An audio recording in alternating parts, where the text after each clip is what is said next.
Hello and welcome to Zimstek Media. In some latest developments, Bellarmine Chatunga Mugabe, son of former Zimbabwe President Robert Mugabe, and co-accused Tobias Madonodze will be sentenced on April 29 in South Africa.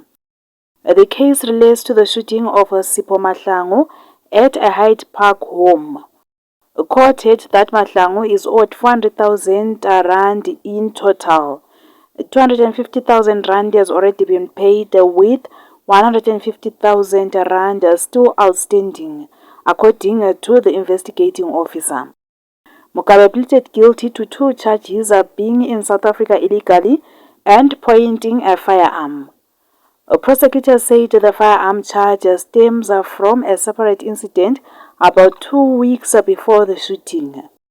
Madonodze pleaded guilty to more serious charges, including attempted murder, defeating the ends of justice, immigration violations, and illegal possession of ammunition. Mugabe's legal team asked the court for a non-custodial sentence, arguing he accepted responsibility by pleading guilty. The state opposed this request. For more stories, please do like and subscribe.